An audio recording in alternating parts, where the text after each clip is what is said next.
Original Firefighter is the podcast and apparel brand that celebrates the heritage and traditions of the American Fire Service.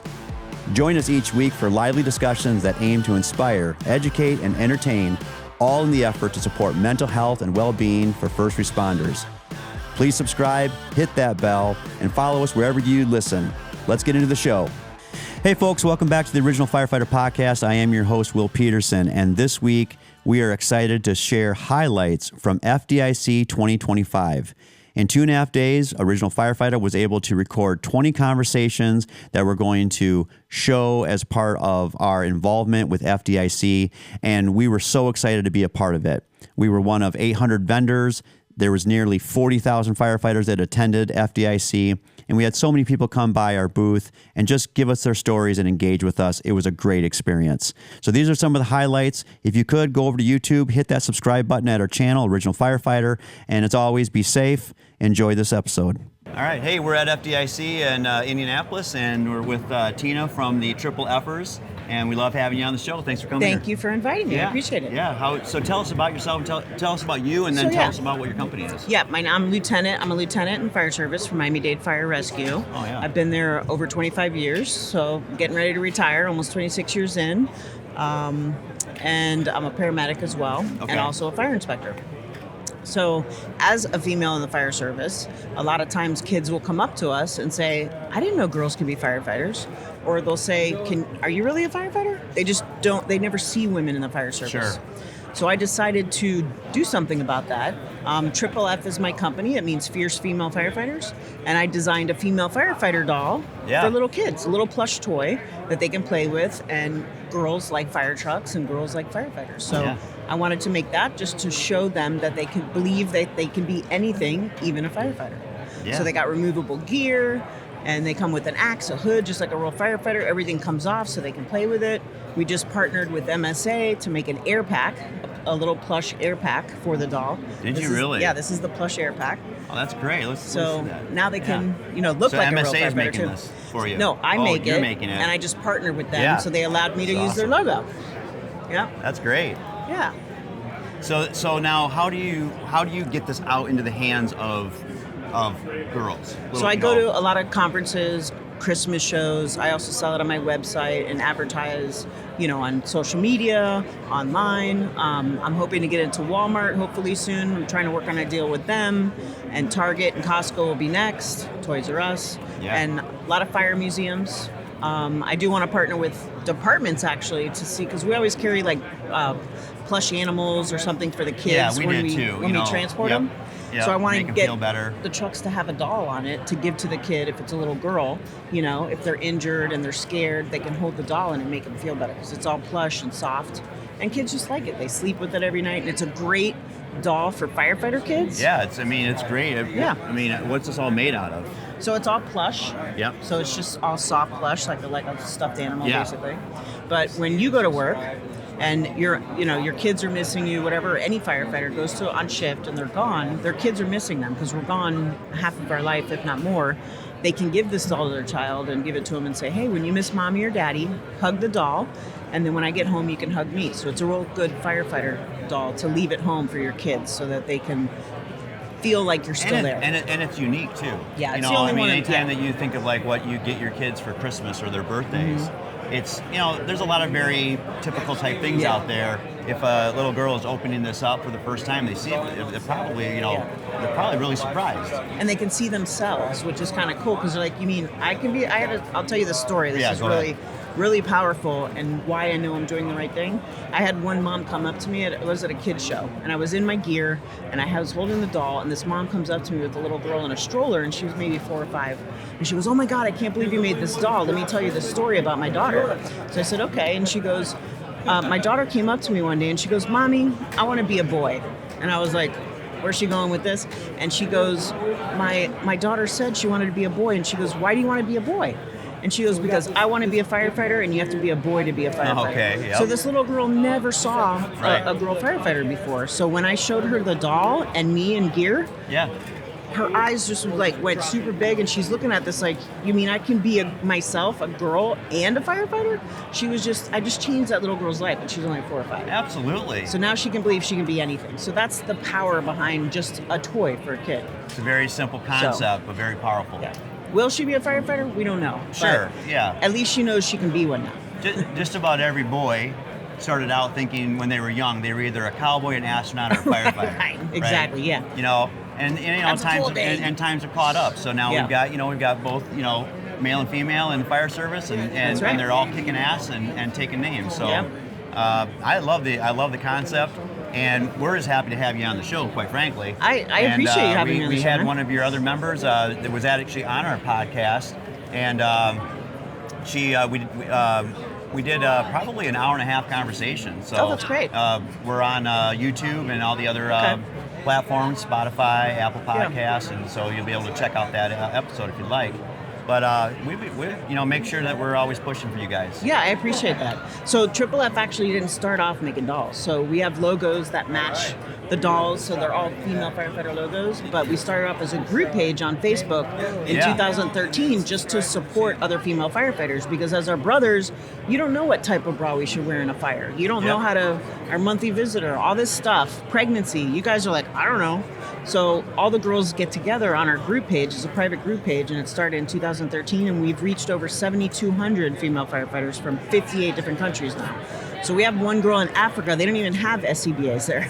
And so she's learning from everybody on the page, because they don't even have, they use wells, or they'll have just water on the truck, and that's it. They have no fire hydrants, and they're out in the bush.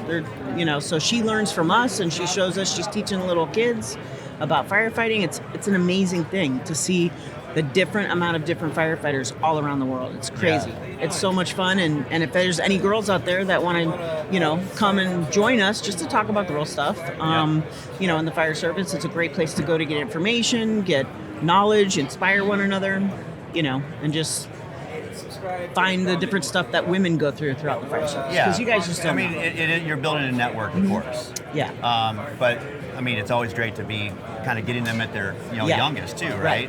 And there's so much out there in today's world that it may not be the greatest thing for a small child, but this absolutely is a great thing for a small child, especially a female.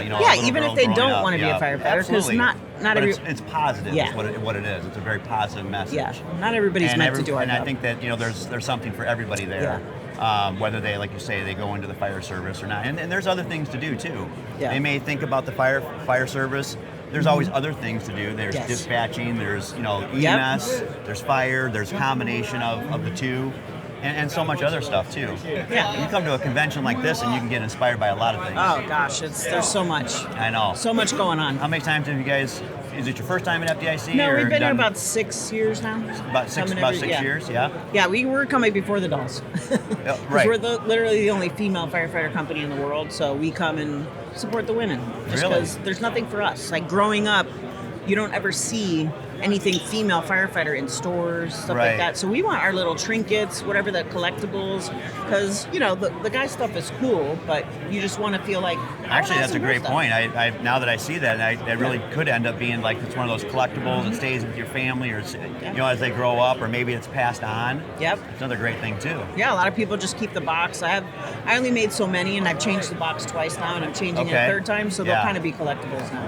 I'm a very nostalgic, old soul type person, so I like the idea of passing it along, passing it down maybe generation. It's a family heirloom kind of a family type thing. Where can people find this then? So I sell them on my website. It's firefighterDolls.com. FirefighterDolls.com. Yeah. That easy. That easy. It'll get you there. Well, Tina, it's been great. How are things going in Florida? Because I just want to touch base on, there's been a lot of activity down that way with hurricanes and things of that nature. Obviously, recently there's been wildland fires in the Carolinas. Yeah, we just had a big wildland fire between the Keys and our department in Miami. Really? So it was it was out in the Everglades. Yeah. So it was getting closer to houses, but it took a couple days to put it out. Yeah. So how are things looking after the hurricanes that came through at the end of 2024? So Miami wasn't too affected. We just had some weather. It was really bad. So it was the southwest side of Florida that was damaged. Okay. So I lost a condo on Sanibel Island. It's gone. Got washed out. So yeah, we're still working on that. Yeah. But yeah, they got hammered over there for sure. In August of last year, I actually happened to be in the St. Petersburg, Tampa Bay area. So I was there in August and went to some of my favorite locations in St. Pete's Beach and different places. And I have friends down there that sent me photos after the hurricanes came through, and they were gone. Yeah, some of those places were gone. Yeah, so. I went through Andrew. I wasn't a firefighter at the time, but I went through Andrew, and that was brutal. Yeah. But we have generators now, which we didn't have back then. Yep. So that helps. Well, so the company is Triple F. Yep. And it's for female firefighters, little girls that are growing up thinking about maybe wanting to go down this path as a career. It's just a positive message overall. And Tina, we've had a great time having you on our show today. Thank you so much. And continue to have a great FDIC. And come on over and keep talking to us. I appreciate it, man. Thanks for having me on. Thanks so much. Thank you. Thank you. All right, we'll see you. All right. Hey everyone, at FDIC here, and I'm here with Matt at the Original Firefighter Podcast. How's it going? Yeah. Hey Matt, how you doing? I'm doing great. How are you doing? It's really great to meet you. You too. We previously met with your dad. Yep. So we wanted to connect with you and hear your story and what your business is all about. Yeah, so my XEV, he's here because there's a huge gap right now in the first responder world where we have all these electric vehicles on the road, and there's some people talking about if they catch on fire, how we put that fire out, but not about the electrical side. Most of these have a 600 volt wire running through that, and if you cut through that wire, you could kill yourself as a first responder or the people in the vehicle. So you get like a Tesla or something that gets in a mangled accident, how do you put the jaws of life on it? It goes in the water, is it safe to touch? So there's really no training out there for that. And the reason my dad's so passionate about it is I'm a high voltage electrical burn survivor. So I got electrocuted 10 years ago. I was a pro athlete for most of my life, a pro wake athlete. I did wake skating and wakeboarding. And 10 years ago, I was helping trim trees at a church. I got electrocuted, got 14 to 21,000 volts to ground, melted the skin off my chest and arms. You can see it's all muscle tissue removed. Wow. And so it's been 79 surgeries in 10 years. I was the first 4th and 5th degree burn survivor to go through our level 1 trauma center. And, my journey, it's been a long one, but now we have a passion. My dad developed this program because he's like, we don't want any family to go through what we went through. Right. So you guys are bringing the awareness to the first responders primarily with this message. Yeah. Of what you went through, and then the hazards of electrical. Is it in general, or is it specific to automobiles? So it's specific EV? to It's specific to EV, and the reason is because we have all these EV cars, and there's no training for it. There's one test you can take. It's an ASE certification that shows you can safely disconnect it, but there's no training for that. So if you want to go sign up for this test, it's like you're Googling stuff to try to prep, and who knows what's real and fake information. So what my XEV is, it's a 2-hour online course. It's $100 a firefighter, and you can get all your guys trained so they can be confident in knowing when they arrive on a scene, is that high voltage system disconnected? Is it safe to approach? If not, how do we disengage it so we can do what we need to do? I mean, one of the things we learned in my accident was every second mattered. I mean, a matter of 60 seconds is life or death. So if there's any hesitation and the training's not out there, what do you do? Yeah, if we're staying there scratching our heads, what do we do? We're wasting seconds. Yeah.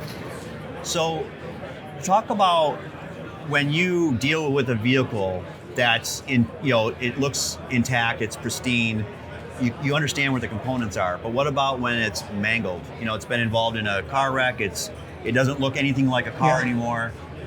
How are you approaching that situation? So the approach is, my dad's background is 35 years of automotive engineering and training. Okay. So he actually designed the program to design for technicians. So when he does this training for technicians, they take the entire EV apart.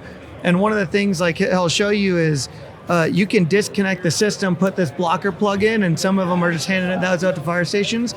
Well, he was just at a dealer in a different country last week, and he showed how they disconnected it, and there was still 200 to 600 volts surging through the system. So he's like, so you really need to understand the core mechanisms and how they work. So whether it's intact, whether it's mangled, here's the plug I have to get to, here's how I can test that, here's the equipment I need to do it quickly and efficiently, and then I know it's disengaged. Yeah. Whether or not it's mangled, or whether or not it's in water, whether or not it's on fire, whether or not it's a brand new vehicle. Yeah. How are fire departments reacting to the education they're getting from your business? I've been amazed. This is my first time at FDIC. This is the first morning, and I don't think I've talked to anybody that hasn't said, "Yeah, this is a huge issue, and we're trying to figure it out. We don't know what to do." There's a little bit of training out there. There's not a ton. We talked to one guy. He said he thought he found the only training there was, and it was like a 20-minute quick talk that basically just said, "Here's general rules," but not here's a hands-on approach to look at each vehicle and each system. So it's been a pretty crazy response. Something I've been picking up on just this morning here, and we're in the Lucas Oil Stadium, and when I walk around, I'm noticing that there's a lot of EV vehicles here. There's Teslas and different type of automobiles, and I can see that there's this emphasis to push that into the fire service space so that we understand the capabilities and the things that can really jump out and hurt us too.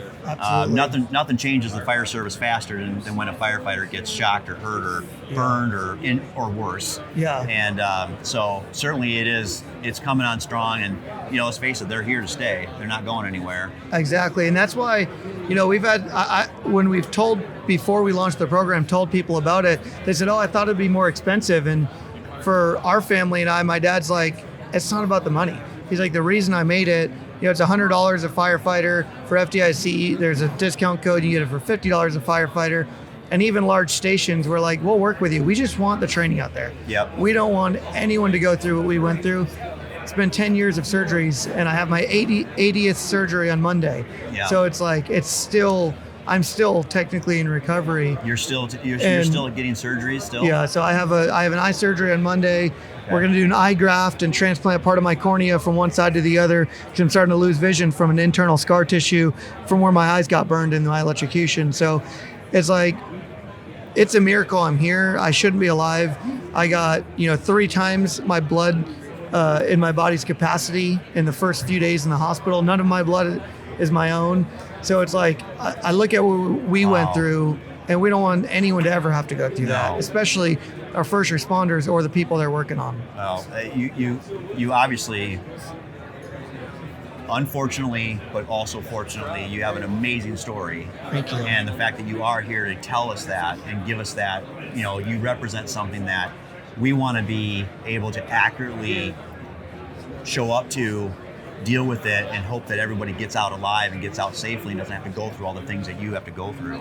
Absolutely. So we really appreciate you being here, and we're glad to be neighbors, at the show as well. So, and I love that you just mentioned story, because that's my tagline is your story matters. And absolutely, my dad's working this booth, but for me, I'm a public speaker. I speak at corporate events and schools and colleges, and I tell everybody, look, my scars are here, but all of your scars could be internal, and those go just as deep. We put 10 people in a room, 9 have had cancer impact their family directly, 7 come from a broken home, 3 have experienced abuse of some sort, financial struggles. I mean, all of our scars look different, but what we have in common is we all have scars, we all have struggle, and it's not about, we're not defined by those struggles, but it's really, we can't choose our challenges, but we can choose our attitude, our faith, how we move through it. So I always say we can't choose our story, but we have choices in our story. When you're making the best out of the situation, you're doing the right thing. Definitely. Yeah. So I love what I do. I get to go around, meet people like you, and hear your stories. And we're so happy to know you. Thank you. And I love what you guys are doing out here, sharing firefighter stories, sharing stuff in the industry with the men and women who are serving. So thank you. Thanks for being on the show with us today. Thanks so much. Have a great FDIC. You too. Thanks a lot. This episode of the Original Firefighter Podcast is sponsored by Castle Contracting. Castle Contracting offers commercial and residential restoration, leading the industry in roofing, residential siding, gutters and downspouts, egress window installation, storm damage assessment and repair, and solar energy, saving you money and time.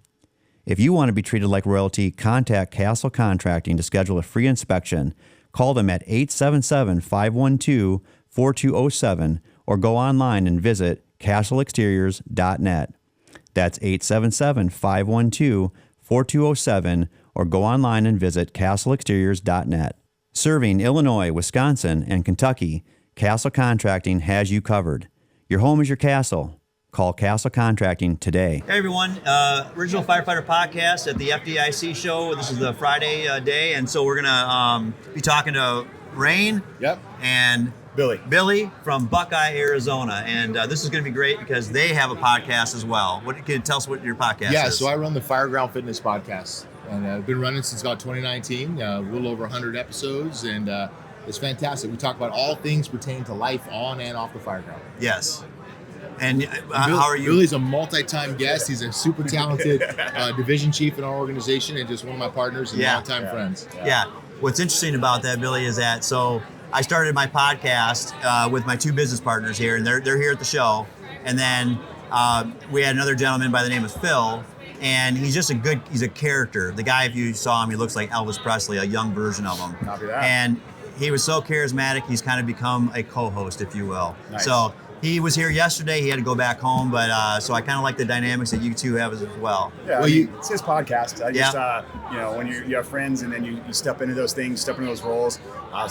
For the first time we went on, we didn't really know each other. We just kind of met through some channels. Yeah. But obviously we've had a friendship for a while, and so it's fun to watch and see those conversations, and to kind of look through those lenses. Those people bring in those stories that they have, and the people that you get to meet from all those different walks of life, not just firefighters, like folks who are adjacent to the industry, who are leading science in the industry, and you get to meet them. That is a game changer. Yeah. So, Absolutely. You have to get outside of your little paradigm. Right? Yes. So I spent 25 years in the Phoenix Fire Department and then retired, and that experience was amazing, but it was one experience. And as I meet firefighters from across the country, I realize there's so much more going on than my little world, right? And that's transformative. And we have to be willing to look beyond our own borders and get outside of our own spaces and see what other people are doing. How are they training? How are they being resilient? What types of tactics and strategies are they using on their, and why are they doing it? Right? I watched a video where FDNY took their ladder tip and were pushing over a parapet. And I was like, I would never use a ladder like that. Yeah. And I called the FDNY guy going, all right, you got to tell me, why are they doing that? He goes, well, it would fall in the street otherwise. I mean, he said it way cooler than that. Right. And I was like, oh, I never would use a ladder like that.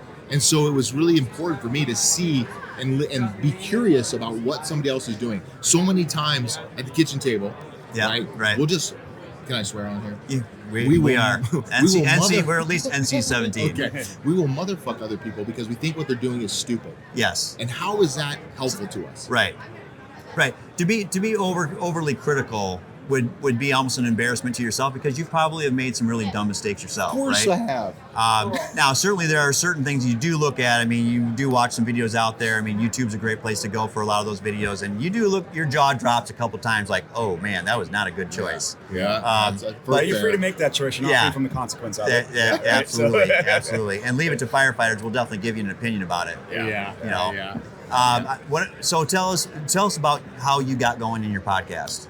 So Fireground Fitness started as a blog back in 2007. I was working at Fire Station 39. It's a horrible little dump of a station, and I was in Phoenix. Yeah. And CrossFit was a big thing kind of from 2002 to 2007. Was really gaining traction. Yeah.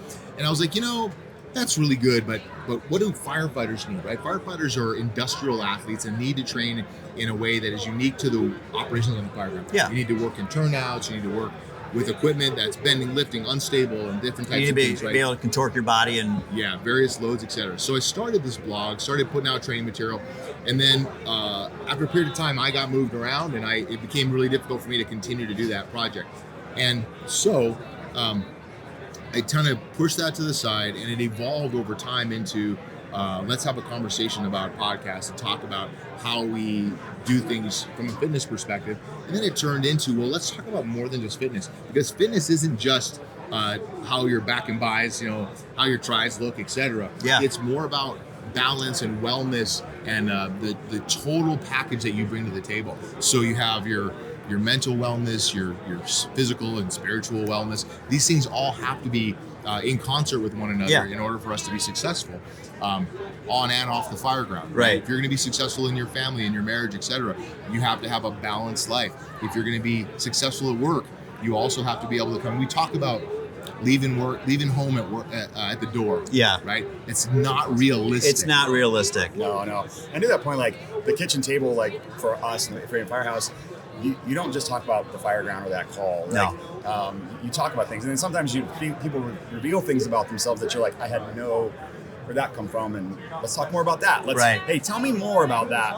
And what you find is those conversations grow, and that's a beautiful thing to see.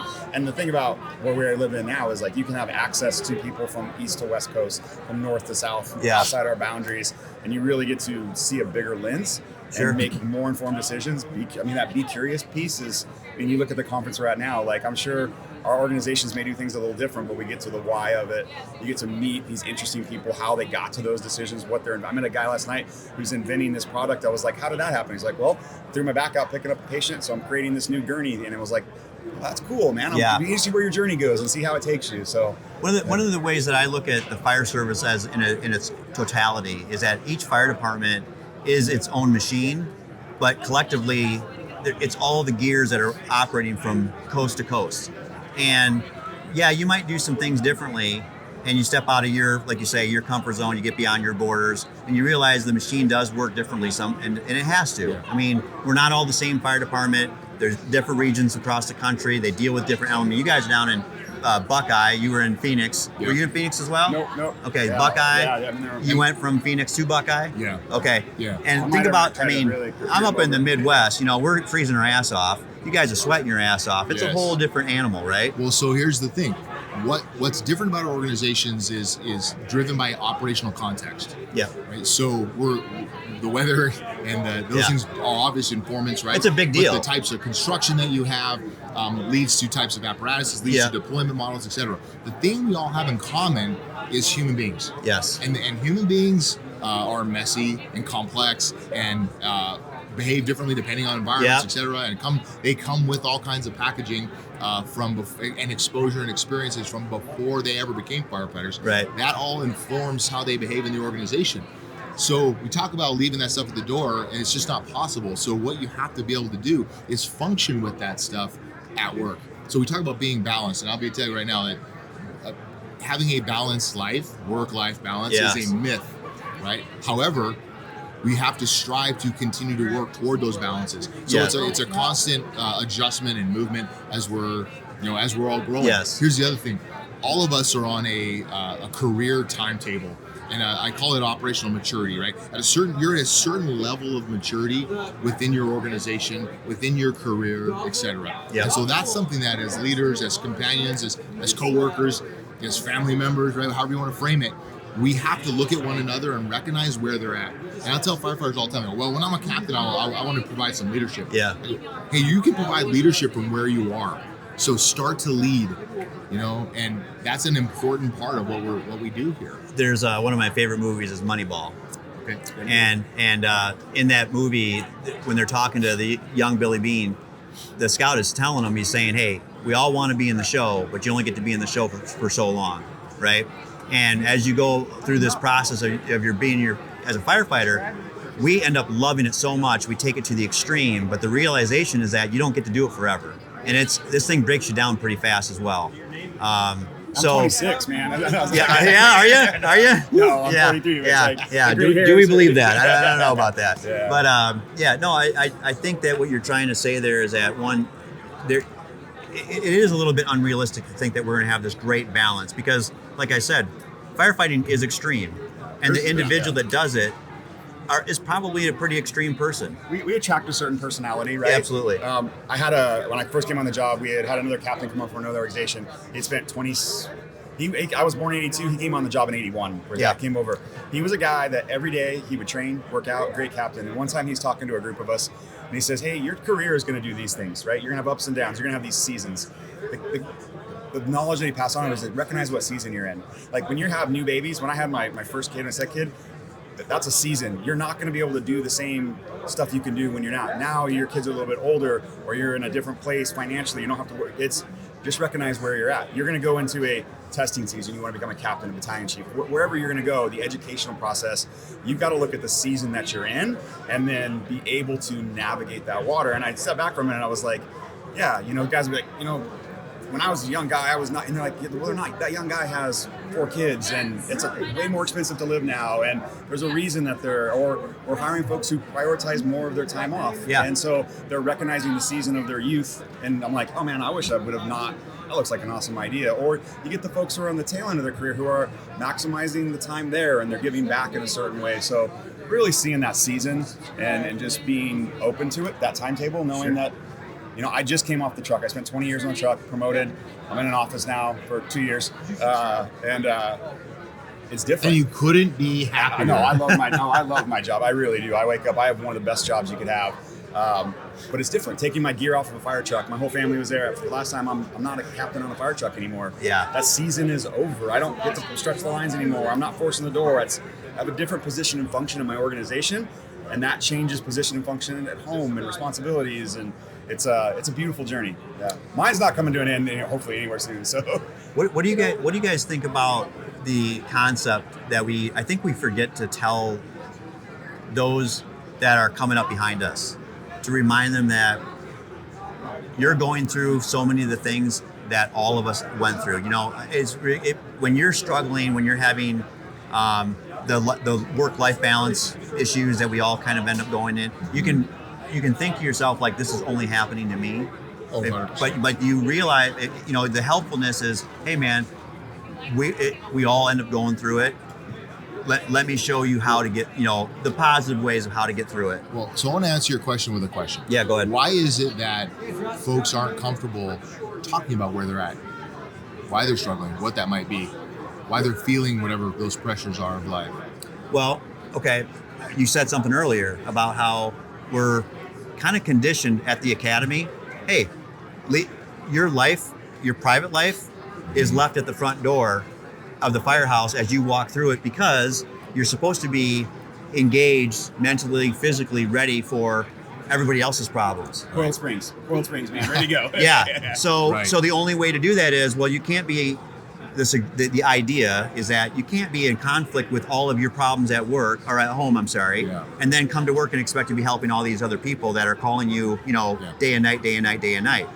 But the reality that you're kind of driving at is, are we really able to do that, fundamentally speaking? It sounds good and it sounds good in principle, but can we actually really do that very well? There's a quote, sorry. No, did I answer your question? Well, yeah. So what I was going to add to that is, we talk about being in a ready state. Yeah. And showing up in a ready state.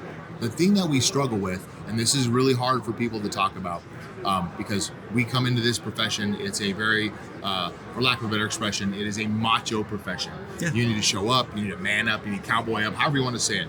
But we need to learn to be vulnerable with one another. And vulnerable isn't I come in and I'm balling all over the place, Right. and I'm like, oh, my life is so miserable. Yeah. But it's being able to say, hey man, I've never experienced this before, and I'm trying to think of an example, but I have new kids at home. Like, let's say I don't, my kids are grown. You come into the station, you have littles at home. Somebody in the firehouse has experienced that before, and you're like, dude, I don't know how to do this. Well, they all end up having daycare issues. They all end up Right. having financial concerns. Right. There's a conversation to be had pretty much all hours of the day at the firehouse, and there's someone at that table that's going through those things, or they have gone through those things. Right. I mean, I don't want to be a broker here, and I'm not trying to give financial advice. I don't want to get your house your mortgage underwater. Right. But how many times do those things that spreads like wildfire? Yes. Like whatever. Yeah, you can really help people through that. So here's the leadership piece, right? In the firehouse, everyone has an opportunity to provide leadership to their brothers and sisters. And part of that is, you're the more senior member, you need to create an environment that allows other people to speak to the things they're going through. If you know one of your crew members just had a baby and you've been down that road before, you know damn well that's a life-changing experience. Yes. So say something like, hey man, how's it going? Right. Talk about that. Ask calibrated questions and pull information out of them. Right. And give them the feeling that it's okay to share that, hey man, changing diapers at 3 a.m, trying to warm up bottles of milk or whatever that might be. My wife's up breastfeeding. I don't know how to manage that relationship now. It's getting whatever that's creating a dynamic in my marriage that's hard. Yeah. Those are things that we've all experienced. So create an environment where people can talk about that stuff. And it's, with guys like, I'm not going to have that conversation. I'm going to leave my man card at the door. Like, stop. Right. We need to allow for those real conversations, because we're all real people and we're dealing with our messy ass lives. Yes. And we have to be willing to have those conversations. I agree. Because we're all in it together. So you want to talk about career survival? Well, career survival. One of the episodes that Chief had brought on a chief named Kelvin Barty. And there's a quote he says about, we are one of the only organizations that hires, it's a lifetime hiring model. We hire you expecting to hire you at 1920 and retire you out, and you come back to the retiree parties. Yeah. There's not many professions that are like that. No, it's a very unique career model. And so we need to be, that means it's going to come with ups and downs, messes and goods, like highs and lows. It means you got to have people who are willing to step in to have hard conversations. And then you're also the people you point that you go to, hey man, this person's done it really well. And and those people are identified at every rank and level in the organization as leaders. But it's stepping into that, you're part of our community family, however you want to frame it. Yeah. That we're here for life, and we want your life to be good. We talk about, I run the training division. We talk often about, I want to help them. I want my folks to be good human beings, because that's going to make them good firefighters. Yeah. They can be good firefighters and not good human beings, missing the boat, because and so we can help them navigate the challenges of this job, because there's the young men and women that we're hiring now are aware of what they're getting into more than we were. Nobody told me about cancer. None of that was on the radar when I got hired 21 years ago. They're stepping in this profession, and they know. They should know, at least. They should be informed, and yet they're still choosing to make that decision. And we're saying, hey, welcome in. Let me help you through that. Yeah. To compartmentalize, I think that's a disservice to our people. Go ahead. So the one thing I want to add to that, so Kelvin Marti, when he made that quote, one of the things that we talked about so he was on a podcast where I got that quote comes from. In that podcast, one of the things we talked about was that it's kind of this idea of this organizational maturity, right? You're on a timeline. A 20-year-old is going to do 20-year-old stuff. And everybody here knows about Captain 180, right? Yeah. Oh, that guy got promoted to captain, and suddenly you want to follow the rules, right? I know you when you were a backseat. Who are you? Yeah. What did you do with the old Billy? Yeah, right. Exactly. And so we have to, as leaders, we need to have some grace for people when they fucking screw shit up, because they're 20 years old. Oh, they're yeah. 24 years old. They're 30 years old, whatever. They're at a point in their life where they're maturing, they're growing, they're going to make errors. Even like operationally, they're going to do things like they might be immature, and I don't mean that as a pejorative. It's just who they are. They just haven't had the growth yet, and that might be in life, or it might be in their organizational rank, right? There's always that growth curve. And why are people so afraid when they get promoted?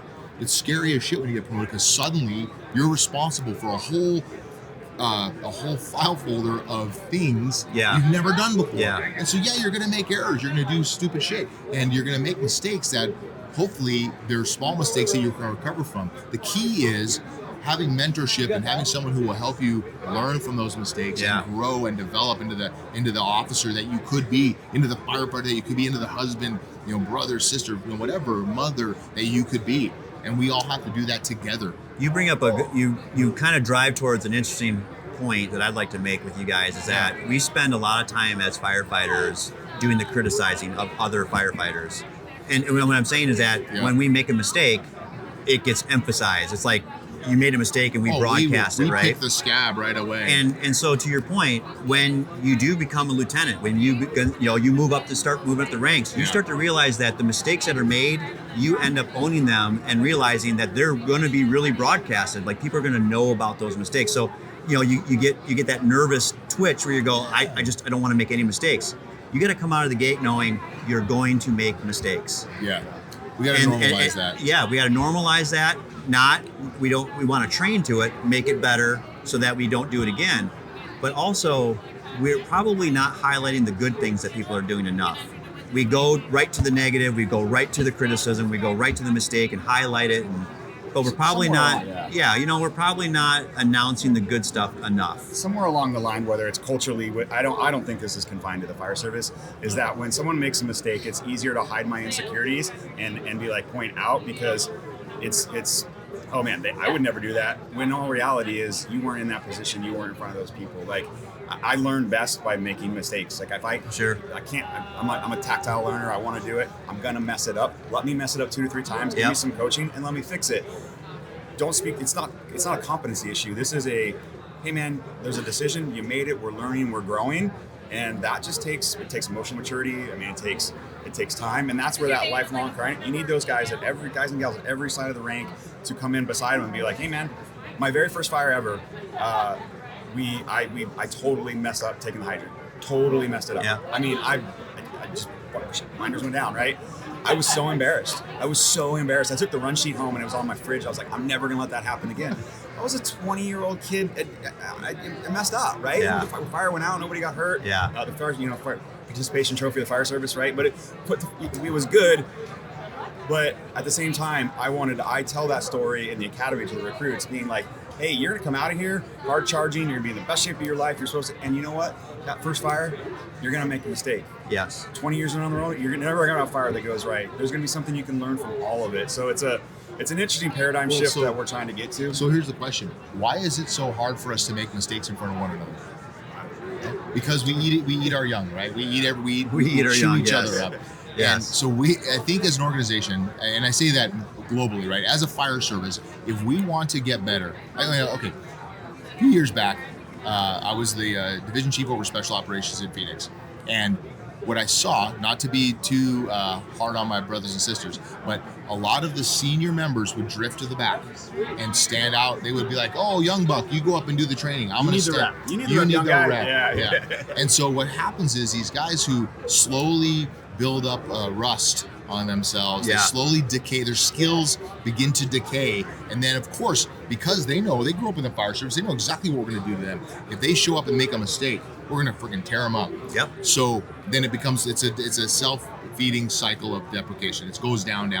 Next thing you know, that guy's skills are in the gutter, and he's afraid to go and work on the skill because it will make him look like a moron. Yeah. And so we have to figure out how to get past that. So we have to create psychological safety, and by that is a thing that we all have to get much more mature at. Good leaders help people to rise to the top. Yes, I mean, that's what a good leader does. So, if you're an officer out there, you don't even have to be an officer. You can be the barn boss, you can be the driver, you can be the senior firefighter. Yeah. But those are the good, good leader is going to always show the 20-year-old, hey, you did mess up. Yeah, you did make a mistake, but we don't got to crucify you. Have a little fun with it for a minute. Let's move on and let's get better. When I came on the job first, we would laugh. Like, so you go buy a lifted truck, you would have, the toys, right? Get yourself in 3 credit cards or whatever. Yeah. Get your 3 tattoos. Got all the stuff, right? And so then you got to work your way out of it. And I made some of those financial pitfalls, right? And I'm watching our young firefighters, 22 years old. They're driving very economic cars. They're saving up to buy a house. They're way ahead of the curve. And I'm like, they've learned. Some in our culture at least, the tides. Now, you can be 21, you can lift a truck. There's nothing wrong with it, but they're living within inside of means. They're prioritizing things. And you're going. You're actually leading. I suck at work-life balance. Like I'll be on the phone at 3 a.m, right? Yeah. But I watch these, and they're able to execute on their priorities, and they're able to say, no, I'm not going to work all that overtime, or I'm going to now because I'm saving up for a house. And you're going. Yeah. They're leading. They're leading the people who've been in that job for 20 years. They're setting a good example for the people who are hiring right behind them. And so it's a small little anecdote.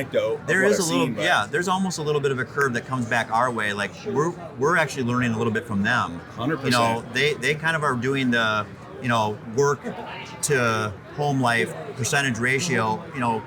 Does it make sense for my health, wellness, mental? Does it make sense for my pocketbook? Things of that nature. We kind of all just jump. I'm talking about myself. I'm assuming that you guys were the same way, where you sort of just jumped in with both feet and you just hope to be able to learn how to swim along the way. Yeah. Absolutely. Guys, this has been a great conversation. When we were able to jump on here at FDIC and have a great conversation for over 20 minutes. We covered a lot of ground. How can people find you?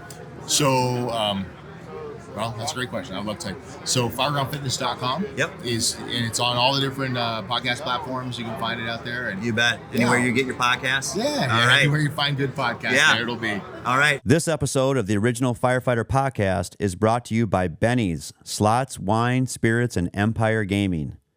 With 3 locations serving the Rockford area in Roscoe, McChesney Park at Nest, and Cherry Valley at the Harley-Davidson store, Benny's is the place with taste and enough luck to go around for everyone, provided by Empire Gaming.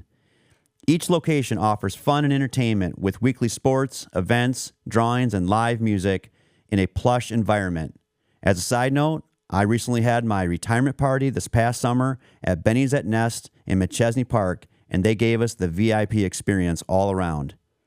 For the best atmosphere, for the best entertainment, head to Benny's for good drinks, good friends, and good times. Stop in at a Benny's location near you today. Hey guys, we're still at FDIC 2025, and with me here is Jennifer Anderson. She's the CEO of First Responder Coaching, and so welcome to the show. Thank How are you doing, Jennifer? I appreciate it. I'm wonderful. Good. How's FDIC going for you? It is an incredible show. I know. It's too much. It's a lot. It's a lot. What, 32,000 attendees? Right. I heard 3,000 vendors. We got a lot of people here. Oh, we just did the walk from Lucas Oil to the other side. Yes. And so I think 7 miles later Easily. or whatever it is. Yep, So, easily get your steps in for the day. Yeah, we get our steps in. But I do sit there. We're on our podcast right now remotely, and I'm looking at the interior of the NFL stadium where the Colts play. I think it's just such a cool setting. So if you get to come to FDIC, it's awe-inspiring. Yes, absolutely. How many times have you been? This is our fourth show. Fourth show. Yes. Our first show, we were the only health and wellness company that was here supporting our first responder community, and I'm so grateful for the opportunity to continue each year to watch this network build. Yeah. We now have an area as we walk into the stadium of the health and wellness section. Right. And there are a dozen different opportunities to have conversations around health and wellness, and that's been incredible to watch it grow. Why don't if you just go back to how did you get started, and what is the First Responder Coaching? What's your mission and establishment all about? Yeah, thank you for asking. So very long story short, my husband took the wrong test and was a police officer for 15 years. It's always the best joke, firefighters always play that card real quick. Absolutely. And after 15 years, he suffered a mental health break that led to a 6-week hospitalization. And so as a spouse, it was just a real challenge watching that happen, right? Not knowing what was going to happen next, if he was going to have a job, what the financial situation, our children, all of those pieces were in limbo for a long time. And so I turned to coaching, because coaching is the here and the now. It's about the present moment and how do you want to move forward in your life. And so coaching is what saved myself and my family and my spouse. And it's been an incredible opportunity to now use coaching as that proactive approach to help others in this first responder community. Right. It does take a certain level of, if you've been through it, then you sort of know how to communicate it. Absolutely. And I think that can always be the beginning, the first struggles with, if you're a first responder and you're dealing with whatever it is, the impacts of the job, the impact of the job plus your own life, and so on and so forth. And there's all these layers to the dark side of things. Absolutely. And it's like you don't know where to begin. Thank you.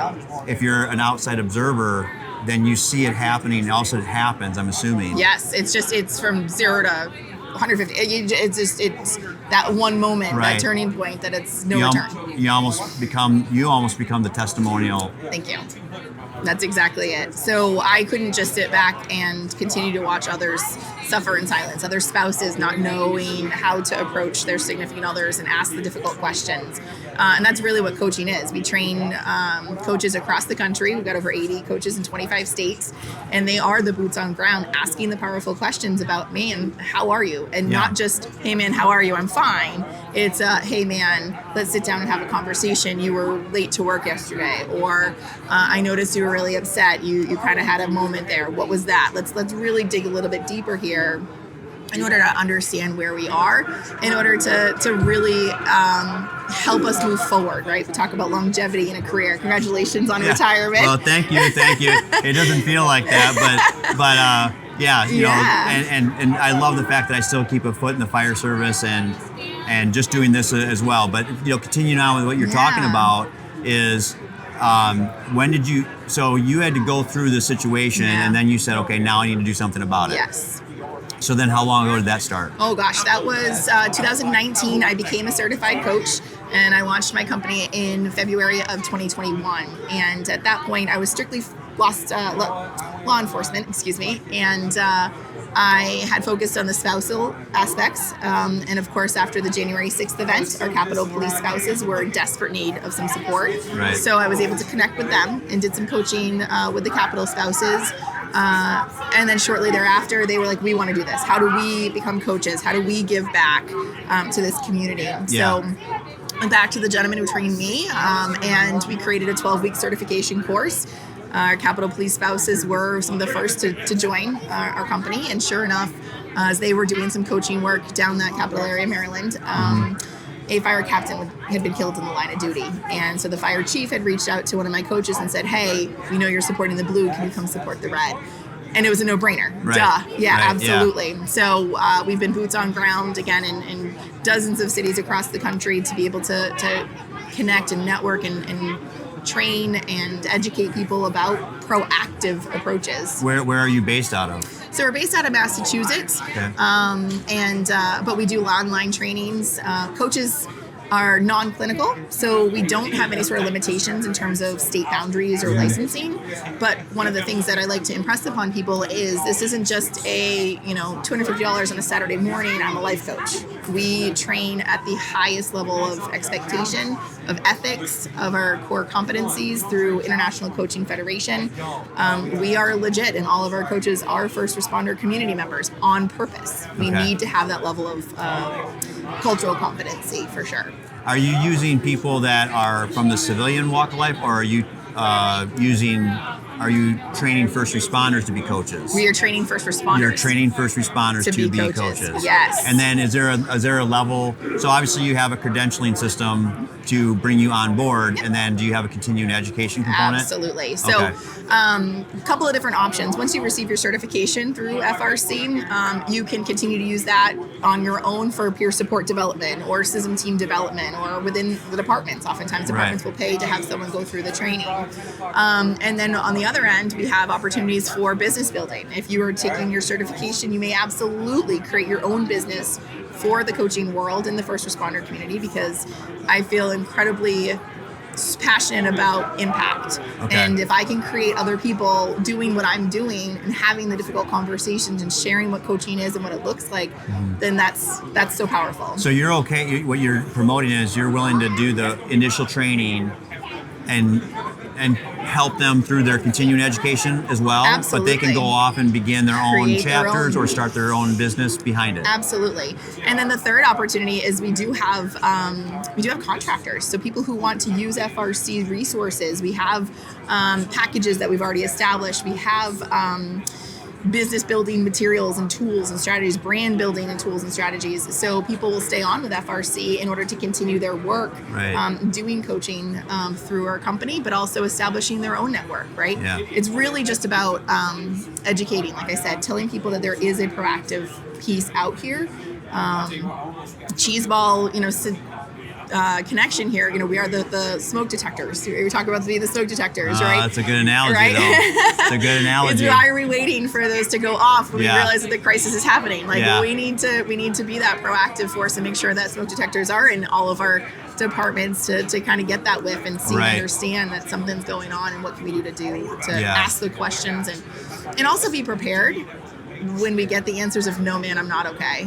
Like, what do we do then? Like, how do you handle all those questions and the answers? If you were to give our listeners and viewers just, say your top 3 trigger signs, warnings, the beeping of the smoke detector begins to chirp. Yep. What would you deliver to those listeners and viewers out there for us? To be mindful that, hey, if you're seeing this thing, you have these thoughts, you're feeling this way, or you're noticing a certain pattern, what would be maybe say 2 or 3 things that you would bring to light there? That's a great question.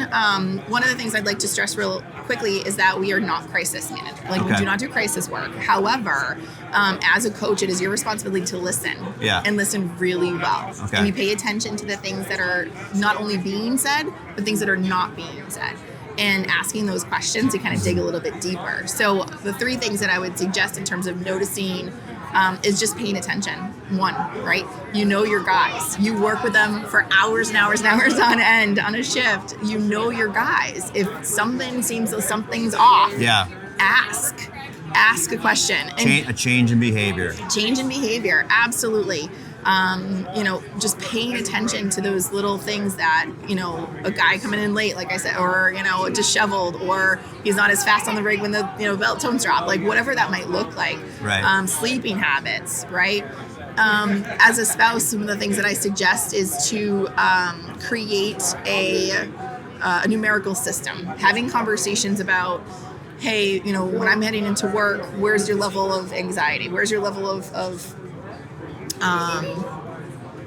anxiety about going into work, right? Yeah. 1 to 10. Yeah. Let's have some conversations around when the tones drop. How are you feeling then? What happens after the tones drop? I know we do hot washes sometimes, and I think that's great. That's great. And I know, again, generationally, it's been, a few years since you've been able to have a beer on the back of the tailboard, but... Yeah, it's been a minute there. Yeah, but those are the moments and those are the times that I would say pay attention to. Yeah, one of the things, you bring up a point about the tones dropping, and one of the things I would kind of key in on with those that I worked with was, I used to say this thing where everyone's going to have a bad day. Absolutely. I mean, that's just the honest truth, right?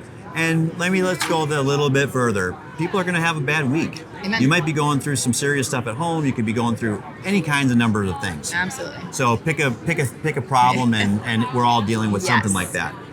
What I used to say though is that you don't get to have a bad month. Thank you. You can't go go 10 work shifts, and every time the tones drop, you go from a 1 to a 12, or whatever. Yeah, pick a number, exactly. right? Yep. But you're just constantly in that yo-yo. Yes. And when you find yourself in that yo-yo, I think that's almost that'd be probably a great way to start to key in on.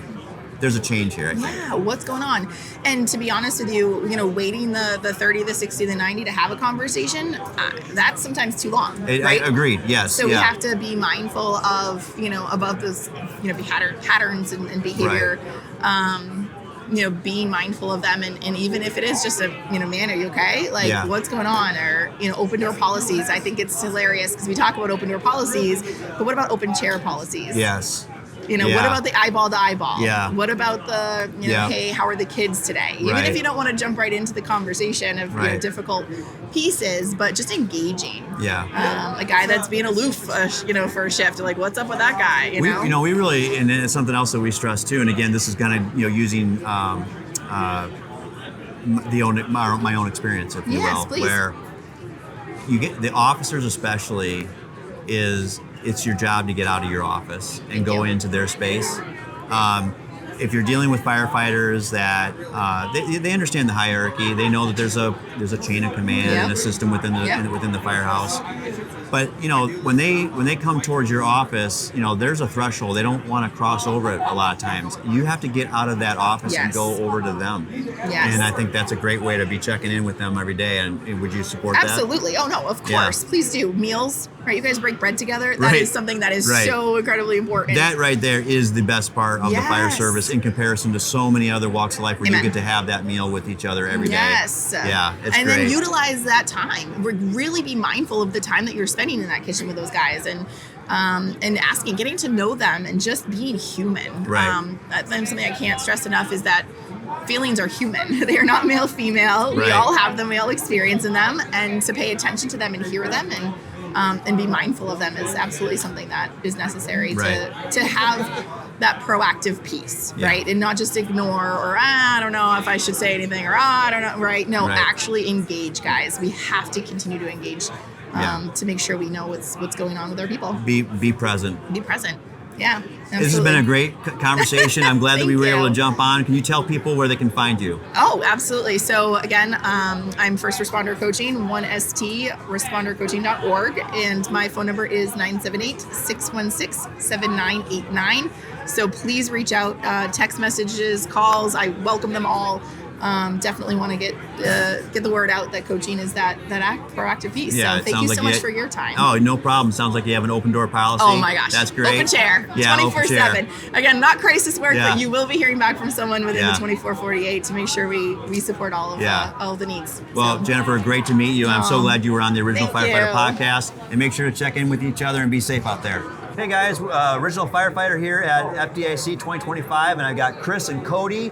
And the reason why that we wanted to have you guys come on is because you are the first people that we've had from Kodiak Island, Alaska. Yeah. You guys are the first guys that we've had on the show from the state of Alaska. So when I saw that, I'm like, you guys got to come on the show. What do you guys think? How's FDIC going for you guys?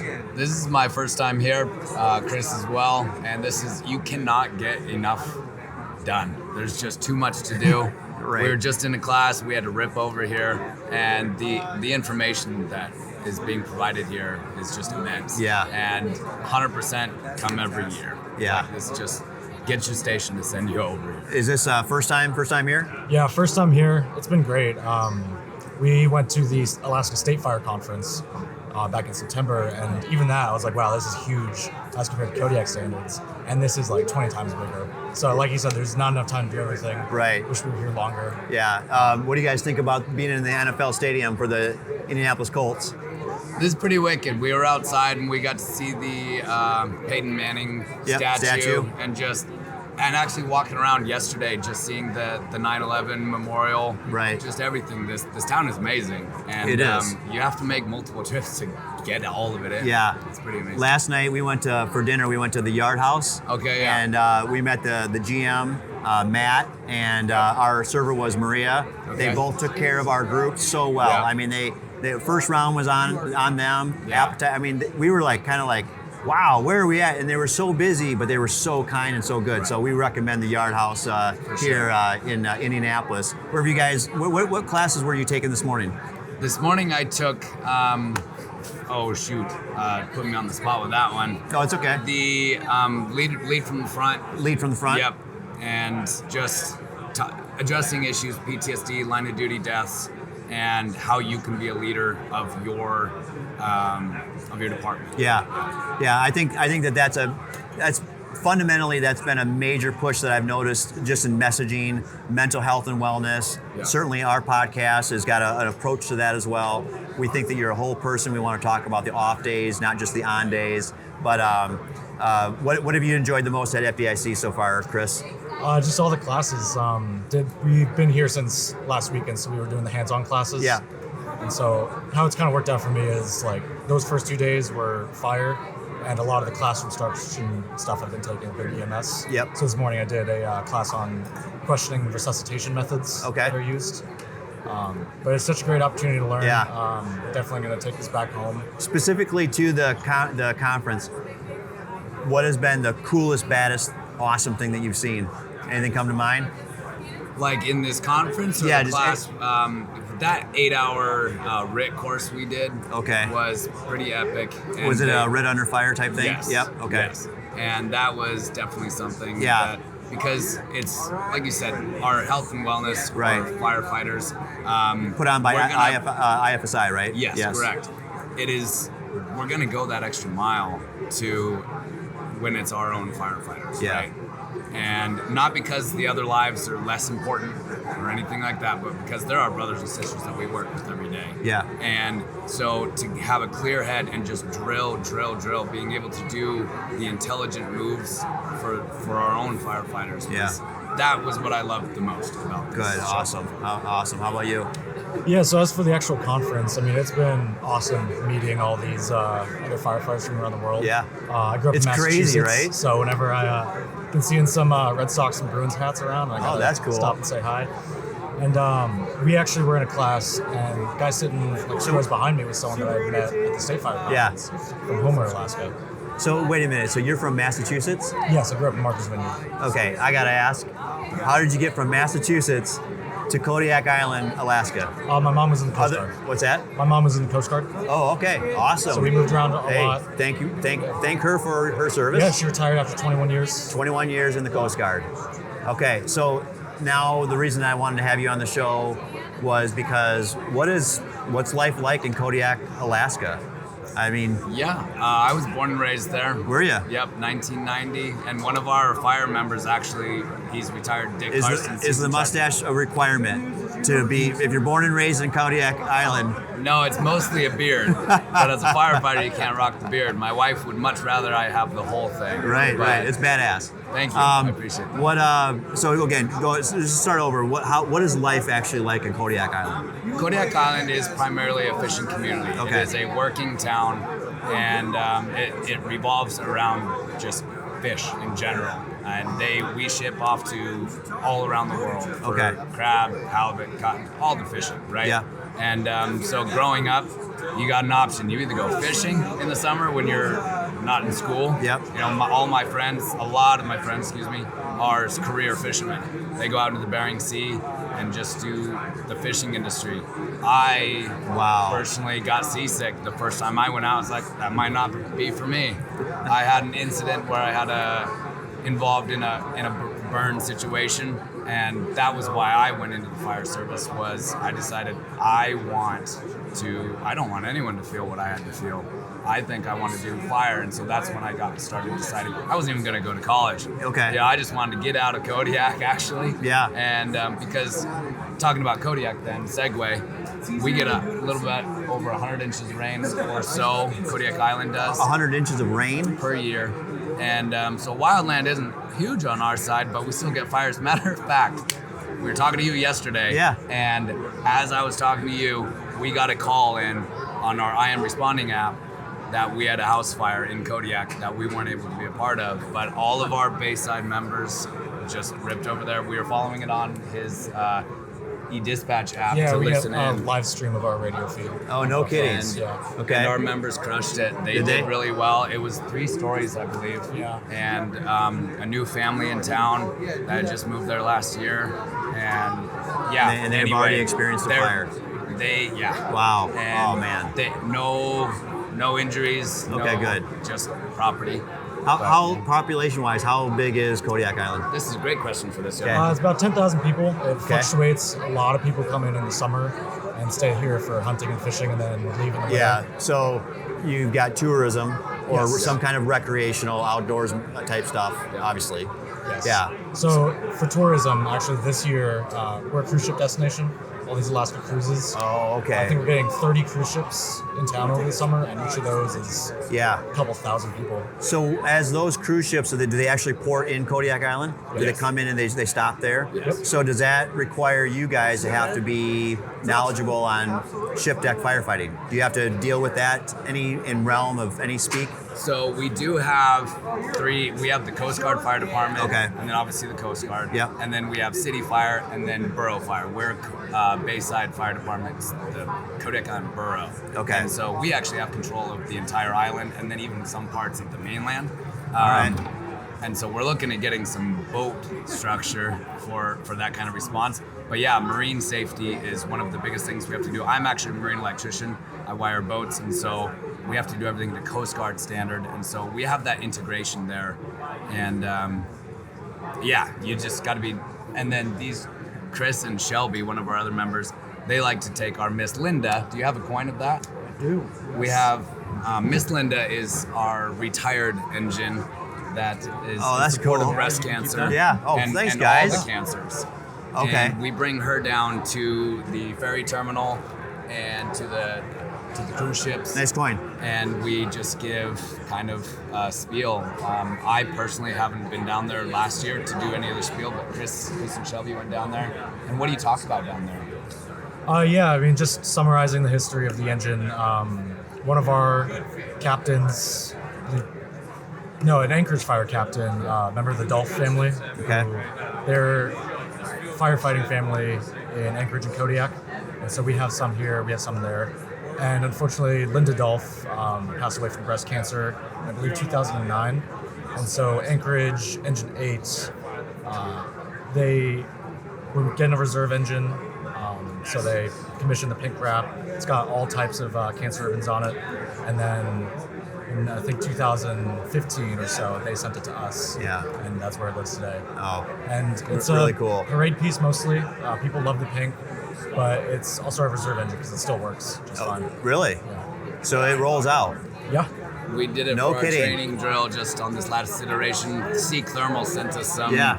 I've seen a lot of fire engines, painted pink for breast cancer awareness and research support, all that. Usually they're kind of just a showroom special, a promo type piece of, an engine sitting there to obviously, promote breast cancer awareness, but not an in-service fire engine, but yours is. Yes. That's pretty cool as well. It's reserve because it's a 1993, so okay. It's getting a little so old. it goes in if needed. Yes. Right. If needed. It's last due engine. Yeah, I gotcha. So overall, so Kodiak Island Borough, how large is this department? How big is your fire department? We have about 50 active members Yep. in total, not necessarily that you go, fire, Yep. EMS, all that stuff. But Gotcha. we do have 30 active fire-able entrant. Yeah, gotcha. So you guys are managing all types of hazards, fire, Yes. EMS, auto, hazmat, all the things that Water rescue, ice rescue. obviously. Man alive. It's so remote, I think is kind of what is in my mind. Sure. What do you guys feel? Do you guys think about that? I mean, do you feel that remoteness, or is it not that big of a deal? Definitely. So, Okay, so tell us about that. Go ahead. Yeah, so Kodiak is an island, Yes, obviously. obviously, yep. It's about like a 2-3 hour drive from one end of the road to the other. How long? About 2 hours. And that's the whole road system. From the city, it's about like 20 minutes from one end of the city to the other. Wow. Maybe 4 minutes, unless you include the base, the Coast Guard. Yeah, Coast Guard base. out of town. Okay. Yeah. Okay. Yeah, we got 50 miles of drivable road from White Sands Beach out to Kodiak, or you can branch off to Sag Shack. Okay. The rest is all island. So, if this is Kodiak City, that's Kodiak Island. Okay. It's all uninhabited other than all the villages along the island, which are only accessible by boat or plane. You have to either fly on a bush plane or float plane or take a boat out to those villages. And technically that's our borough to first support, but they have to have their own response in their own villages, and that's what we try to coordinate. Our new chief, Chief Ellis, he's been working really hard with the CANA, the native group, native Yes. associations, to see if we can get some of our old turnout gear to them and get stuff rolling for support out to those villages, because that is our district. It's our All right. that we're trying to support. Where do the two of you live? You guys live in Kodiak City? Kodiak City, yeah. Okay, so you guys are in Kodiak City, then you say that there are these villages sprinkled around the island, if you will. They have to be self-sufficient? Yeah. Right, gotcha. Yeah, if they have a fire, we are not getting out there. The house is done. Oh my goodness. That's gone. Wow. Even places on the road system are like that. We have a area called Kodiak, which is about like 2 hours out the road, and they have no fire department. So if there's a fire out there, the closest fire engine is 2 hours away. It's not really anything we can do. How large, what's the average population in these smaller little villages? It's a couple hundred. Yeah. So going back to the original question, so you guys specifically, do you feel that remoteness? How do you deal with it? So we have, to get off island, it's a 1 hour flight via a Boeing 737, Alaska Airlines. Okay. And they even missed their flight because they got fogged That's in, just to get back to the mainland. Yeah, that's just to get off our island. Yeah. To the mainland of Alaska. Right. Yeah. And so to get any engines or any material on our island, you have to get it ferried or shipped on container ship. Good Lord. And so that's how, So if we have a mass casualty incident, for instance, we just had a drill with the military there, and they kind of simulated what a mass casualty incident would be. Our response, our hospital was instantly nearly overwhelmed, and the response time to get we're already overloaded. Yeah. We would have to have the anchorage departments fly over, barge stuff over just to get it to us. And the more I'm talking about it, the more I see why Chief Ellis is so hard on, we need plans in place for all these things. Right. Hopefully they never occur, Yeah. but we do need plans. Yeah. So then do you guys get back, you're obviously here in Indy, and getting this experience, how often do you get back to the mainland or to the lower 48? Well, I have a lot of family in lower 48, Yeah. and Chris does too, so we do like to get off the island and go enjoy some normal life, if you would, outside of Kodiak. When you're on the island, and not doing your your firefighting, you said you were marine electrician. Marine electrician, yeah. So when you're not doing that, what are you typically doing with your family, friends? What are you guys usually doing? Hikes. So you're walking down the street and there's mountains. You just pick a mountain. Which one do you want to go on a hike on? You got the beaches right there. You got whatever you want to do. It's outdoor central, right? Fishing, hunting, cruising around. Yeah. You better like the outdoors. You better like the it's definitely an outdoor place. And get comfortable in the rain. Yes. Really? You know, if you're a fair weather guy, you're not gonna have a good time there because you're getting. You got to be comfortable in all the environments. Yeah. Because it's not just. I mean, I'm assuming the snow comes. Yep. You guys get humidity. Not much. I wouldn't call it much humidity because the heat. There's not much heat, right? We're kind of sitting around 50, 60 degrees in the summer, coasting on that. The time. All summer. Wow. Yeah. Wow. And so it's humid for sure because we're an island. You've got all the moisture there. Right. But it's not a hot humid, so you don't feel the sweat or whatnot. So interesting. Training's much easier that way. You can for sit sure. in your turnouts for a while. It's not. We had a couple guys on earlier. They're from Buckeye, the Phoenix area, and I mean, I'm Midwest, and so we get all the elements. We get 4 true seasons. Yeah. But when we see, talk to guys like you that have these extremes, it's always interesting to think about what do you have to do in the elements, train, prepare, go out on the calls, do it all in these intense environments. And I think that's what makes it a very interesting conversation. I gotta ask, how often do you guys encounter bears? Any bears? Probably. Matter of fact, there's been a lot this year. We've got the community on Facebook that does bear watch. They give a heads up. They see prints. A lot of people have Ring doorbells now, Yep. So they just see bears walking on their porches, getting into their cars. A couple years The bears are ringing the doorbells. Yeah, man. I haven't seen that one yet, but one bear got into a guy's truck and just went through to the other side. Yeah. And bears are all around the town. Yeah. And that's kind of an issue. They for get sure. comfortable. That's why we have all bear-proof trash bins and whatnot. Yeah, it's different. Yeah, that's great. When do you guys head home, and how long is it going to take you to get there?